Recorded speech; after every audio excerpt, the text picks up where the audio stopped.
मंत्री जी एवं अन्य अध्यापकगण, मैं आप सबका धन्यवाद व्यक्त करता हूं कि आपने मुझे आज इस एनुअल फंक्शन में इनवाइट किया। साथ साथ मैं सारे बच्चों का भी अभिनंदन करता हूं और उनके आए हुए अभिभावक, माता पिता सबका भी हार्दिक अभिनंदन करता हूं और स्वागत करता हूं। आज का जो प्रोग्राम रहा, ये बहुत ही मनमोहक प्रोग्राम था। जो बच्चों ने प्रस्तुति करी कृष्ण वाली थी और जो गाना गाया उन्होंने हरियाणवी गाने पे बहुत अच्छा प्रस्तुति थी। मैं उन सबको बधाई देता हूँ और शुभकामनाएं देता हूँ।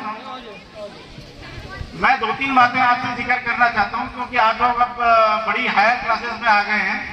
मैं 2-3 मंत्र आपको दूंगा और मुझे उम्मीद है कि वो आपको अपने जीवन में चरितार्थ करेंगे। सबसे पहले जैसे हमको बताया गया है कि आज जिस उम्र में आप बच्चे लोग हैं उसमें स्वास्थ्य का बहुत ध्यान रखना होता है। स्वास्थ्य और पढ़ाई लिखाई, इसके अलावा आपको किसी चीज पे ध्यान नहीं रखना है। तो इसका मूल मंत्र जो है वो मैं आपको बताता हूँ। सबसे पहले आपको 3 बातें ध्यान रखनी है: लर्न, अर्न और रिटर्न। लर्न, अर्न और रिटर्न। आप जिस जीवन में अभी चल रहे हैं उसमें सबसे प्राथमिकता जो आपकी होती है वो आपको सीखने की होती है। सीखने का मतलब लर्न।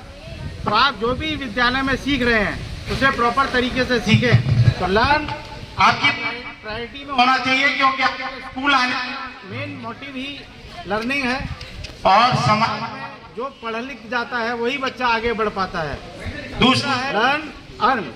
जब पढ़ लिख जाओगे आप, उसके बाद आप इतने काबिल हो जाओगे कि आप अपने लिए अर्निंग शुरू करोगे। तो जो बच्चा अच्छा पढ़ेगा, संस्कार अच्छे लाएगा, वही अच्छा कामयाब इंसान बनेगा, पाएगा जीवन में आगे। और तीसरा मोटिव होता है, तीसरा जो मंत्र होता है रिटर्न। जब सब कुछ आदमी पा लेता है जीवन में तो वो अपने समाज, अपने माँ बाप को वापस करता है, तो उसे कहते हैं रिटर्न। तो 3 मूल मंत्र हैं ये: लर्न, अर्न और रिटर्न।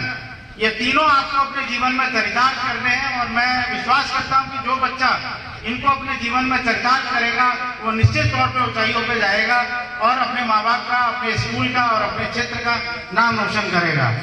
उसके अलावा 3 मूल मंत्र और मैं बताता हूँ आपको। 3 मूल मंत्र और हैं जो है भाषा, भूषा और भोजन। इन तीनों का सिग्निफिकेंस आपको पता है लाइफ में क्या होता है? तो सबसे पहले भाषा आपकी ऐसी होनी चाहिए जो सामने वाले को पसंद आए। मृदुल भाषा होनी चाहिए, डाउन टू अर्थ होनी चाहिए और हमेशा ऐसी वाणी आपको बोलनी चाहिए जो दूसरों को शीतलता दे और खुद को भी आनंद आए। दूसरा होती है भूषा। जो भूषा यानी आपकी ड्रेस कोड। ड्रेस कोड हमेशा ऐसा पहनना चाहिए जो सामने वाले को आपका व्यक्तित्व निखरा हुआ दिखाई दे, क्योंकि जो पहला सामने वाले से जो आपका इंटरेक्शन होता है वो आपकी वेशभूषा का ही होता है, आपके पहनावे का होता है। क्योंकि जब तक वो आपसे बात नहीं करता वो आपके एटीट्यूड और आपके एटिकेट से आपको मॉनिटर करता है। इन एटीट्यूड और एटिकेट्स में आपका ड्रेस का बहुत बड़ा रोल होता है।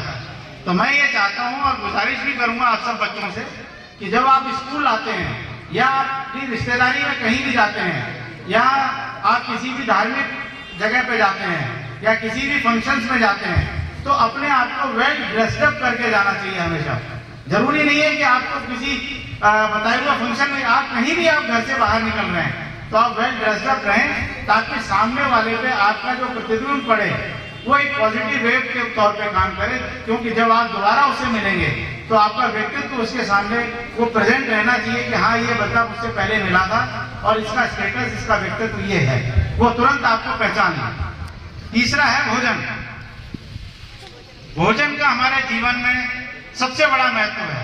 कहते हैं जैसा आप खाते हो वैसे ही आपके विचार बनते हैं। तो भोजन का कंसेप्ट ये है कि आप सब लोग 24 घंटे में से एक बार अपने माता पिता, अपने भाई बहन के साथ बैठ के भोजन करें आप। क्योंकि भोजन का समय ही एक ऐसा समय होता है जब आप अपने दैनिक गतिविधियों का विश्लेषण करते हैं, अपने माँ बाप को समराइज करते हैं, अपने भाई बहनों से डिस्कस करते हैं।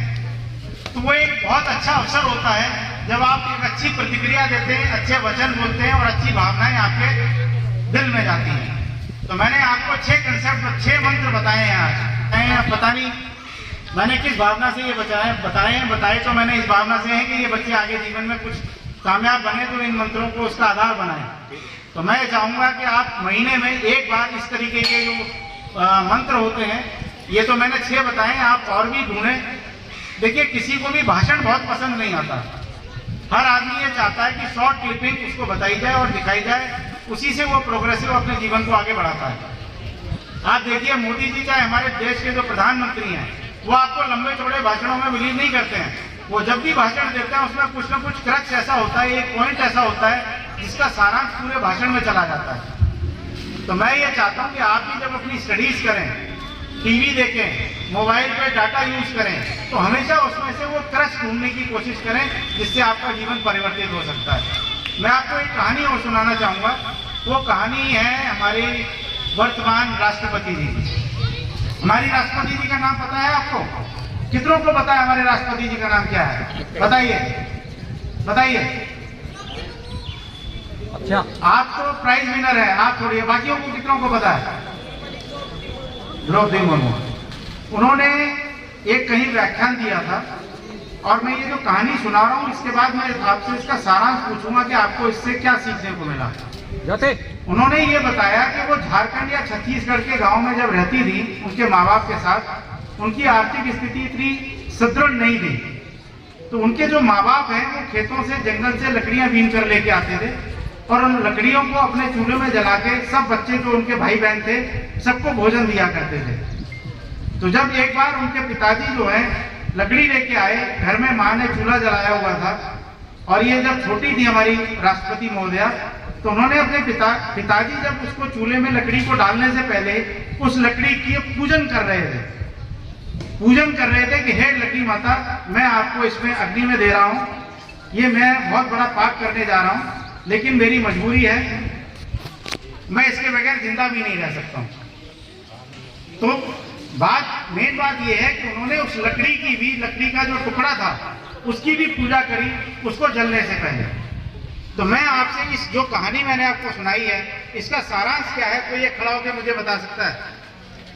इसके अपने जीवन में इस कहानी का सारांश कैसे देखते हैं आप? पेड़, पौधा, पेड़ और लकड़ी, बोलो। तीन अवस्थाओं का मैंने विवरण किया है आपके सामने अभी। कोई बता सकता है? बताओ। चलिए मैं बताता हूं आपको। वो जो लकड़ी का जो रोल है वो आपके बुजुर्ग माता पिता हैं, जो जलने से पहले जिनकी पूजा की जा रही है। तो मेरा कट शॉर्ट आपको समझाने का मतलब ये है कि जब वो पौधा होते हैं तब आपका जीवन निखारते हैं, जब वो पेड़ बनते हैं तो आपको संरक्षण देते हैं वो आपको, और जब वो लकड़ी बन जाते हैं तो ये किसका दायित्व बनता है? उस लकड़ी को संभाल के रखने का। ये सब आप सब लोगों का दायित्व है कि अपने पूर्वजों के, अपने माँ बाप का, अपने सगे संबंधियों का, जो लकड़ी की अवस्था में जा चुके हैं, जो पेड़ बन के खत्म हो चुके हैं, लकड़ी की अवस्था में जा चुके हैं, उनका ध्यान रखना किसका कर्तव्य है? उनको पूजना किसका कर्तव्य है? सिर्फ वो लकड़ी हो गई इसलिए उनको फेंक देना, उनको जला देना, यहाँ तक निमित्त मात्र नहीं होना चाहिए। हमें उनका पूजन करना चाहिए, उनका सम्मान करना चाहिए, उनका आदर करना चाहिए। जो बच्चे इन सब चीजों को अपने जीवन में लागू करेंगे वो निश्चित तौर पे एक दिन यहाँ जो प्रिंसिपल साहब बैठे हैं, शास्त्री जी बैठे हैं और अन्य टीचरगण बैठे हैं, इनसे भी महान बन के इस कॉलेज से निकलेंगे। धन्यवाद। आप सब लोगों का बहुत बहुत आभार।